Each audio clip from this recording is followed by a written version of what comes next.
Hey, everybody. Welcome to episode 4 of The Wire. My name is Chris Soursoff, CEO of SafeWire, and I am here today with... Hey guys, this is Nicole with SafeWire as well. How are you today? Oh my God, I'm so dumb. I don't know how to do these things. Just ignore it. Let's start again. I No, can't think. we're not going to start again. That's going to be part of the podcast, and you're just going to have to deal with it. Shut it down. No. So if you were just going to see me like in a normal day, how would you say hello?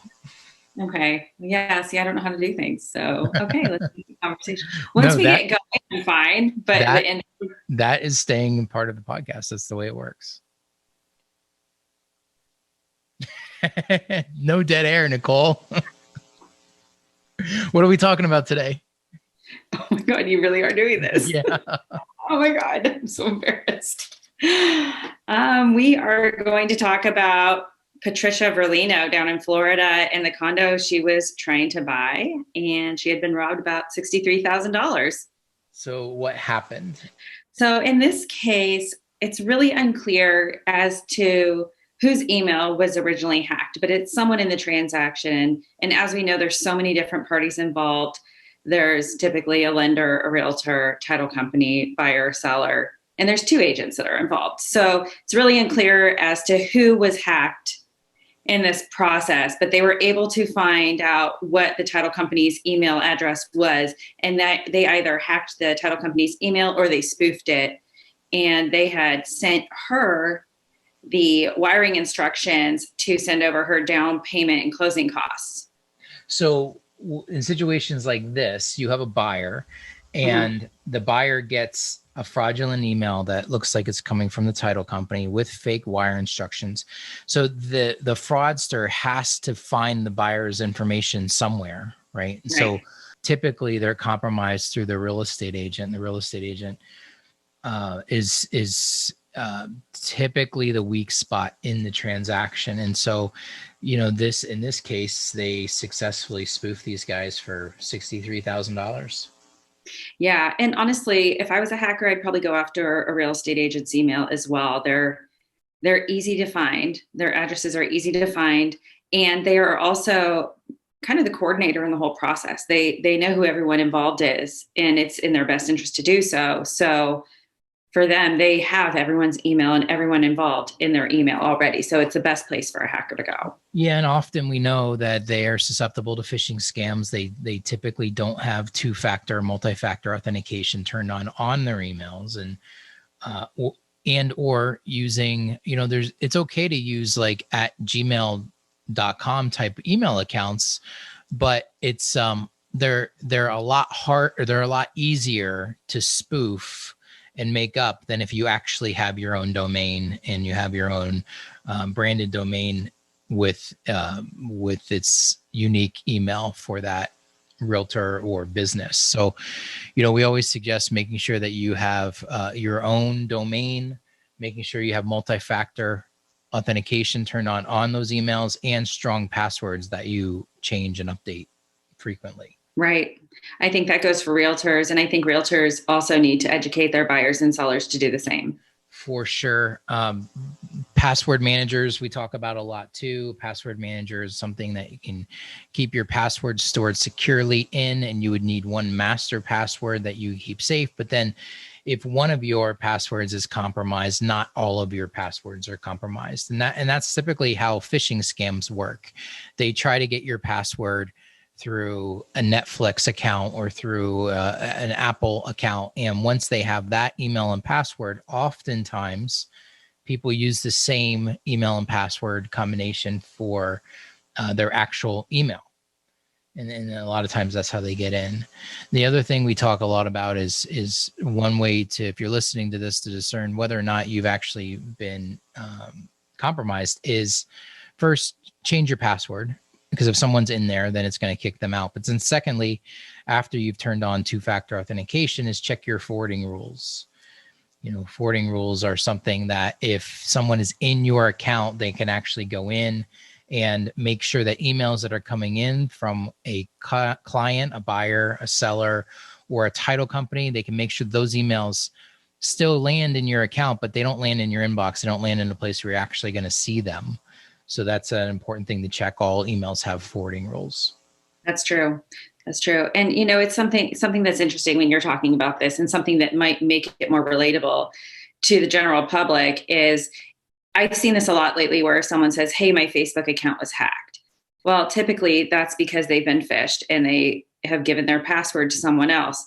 If you think about how often that actually happens, you have to realize, like, hey, this is happening a lot more than just outside of social media. And people are so concerned with their social media accounts, but they're not as concerned with bank accounts, 401k accounts, anything that's super important, that could really affect their livelihood more than social media. So if we think about how often those are hacked, they have to think about how often real estate transactions are hacked as well. And it's much higher because the hackers have a lot more to gain from those. Yeah, a lot more to gain. And someone accesses and spoofs your Facebook account, that's one thing, right? But if someone is able to access and spoof your real estate transaction, where in this case, they're sending their life savings, literally their life savings, $63,000 to the wrong place. And, in this case, they only got half of it back successfully. And so we can talk a little bit about the other piece of this, which is interesting, where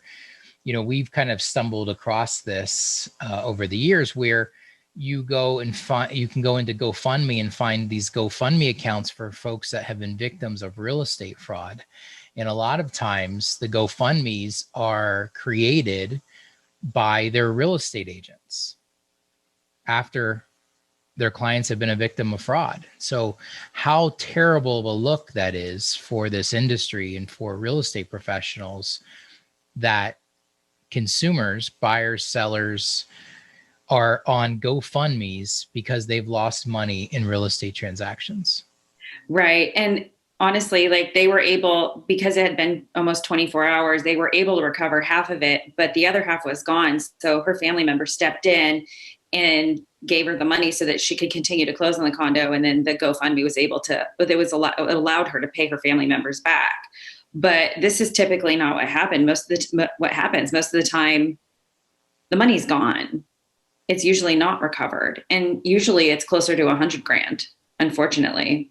Yeah, it's usually a lot more money. And so, but it's just a terrible look for this industry, that unless we get our arms around this epidemic that's happening and getting worse, not better, then how does this look for folks that are thinking about buying and selling real estate?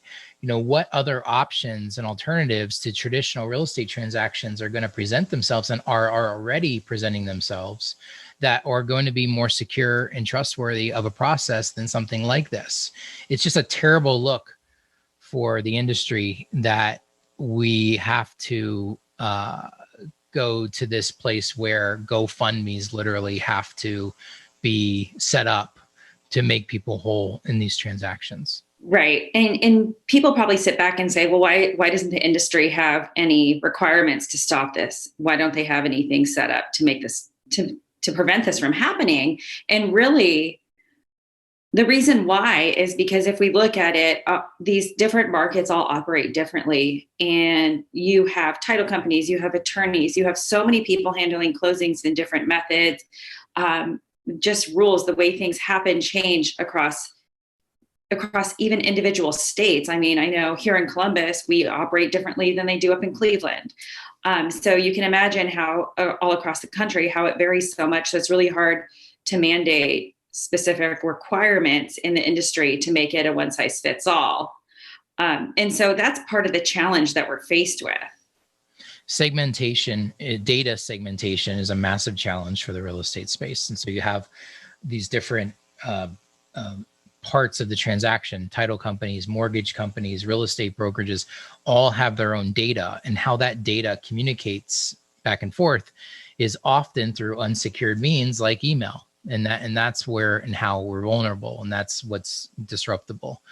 It's interesting to read the comments. I know we were talking before we jumped on here about some of the comments on this article that we'll share in the show notes, but there's a lot of Monday morning quarterbacks out there, right? And it's like, oh no, just get certified funds, or just do this, or just do that. And And unfortunately, it's just not that simple. So Right. in states like Ohio, for example, and other states around the country, we now have these good funds laws in place. And what those mean is that anything, specifically, I'll talk about the situation in Ohio, but anything over $10,000 can't be in a certified check. It needs to be done through a wire and electronic means.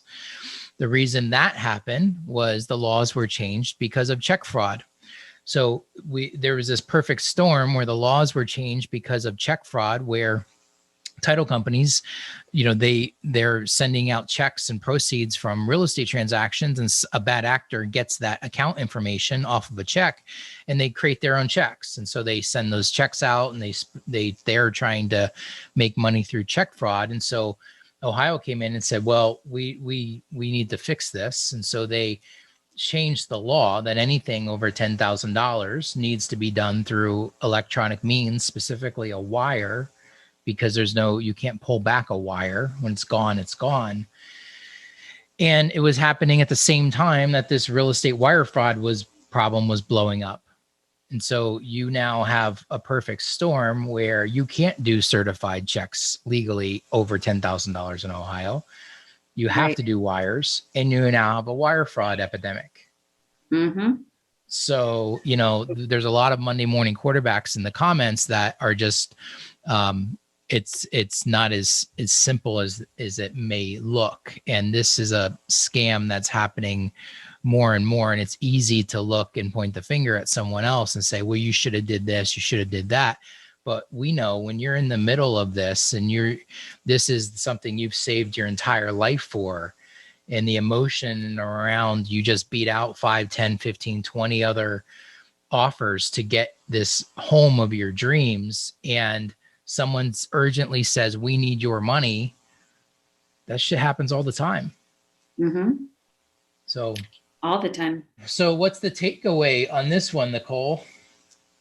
I mean, I think we just need to make sure, again, we're watching to clearly look at the email address that these are coming from. Make sure it's the correct email address.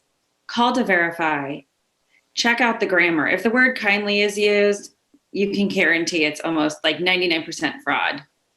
Well, and get educated, right? Like at the end of the day, hopefully, if you are thinking about buying a home or selling a home, or you're in the market, or you're going to be in the market, and you're listening to something like this, you're getting educated in a way that can prevent you from being a victim of this crime. So, that's what we're all about, is how do we educate folks? How do we keep people safe? How do we, we've gone so far as we built technology that actually can prevent this problem called SafeWire. And so, that's one of the reasons we're doing this podcast. But above that, it's just to educate folks and keeping people safe, regardless of whether they're using SafeWire or not. So, right. I think people really just need to second guess it. Like when you're sending over money, second guess the process. Make sure you're doing it right. I know I do. Even if I know I'm doing it correctly and everything seems good and I've triple checked it, I still get nervous. Mostly because I see what's happening out there on a daily basis. Yeah, the unfortunate reality is we have a legacy type of experience for consumers, meaning this process has been happening the same way for, over 100 years. And now we're adding layers and layers of complexity and technology and digital solutions on top of things. And we also are heavily regulated from a governmental standpoint, and how we deal with things like wires, and how we deal with the Federal Reserve and moving money. And, it's fairly rigid. There's not a lot of flexibility in certain areas. And it's just, it's a perfect storm for this type of stuff. So, right. Just be diligent, be careful. Second check, check everything, second guess it. Call the numbers Call the numbers Second guess, triple guess, and we will keep trying to put information out there that will keep you safe. Yep, absolutely. Thanks, Chris. So thank you for episode 4. I know we got off to a little bit of a rocky start, Nicole, but I think that's what makes this special. And I think that, showing that we are human and personable, and we are allowed to make mistakes as long as it isn't involving other people's money, then right. So be it. A little bit more coffee, I guess. So be it. Awesome. All right. Thanks so much. Thank you.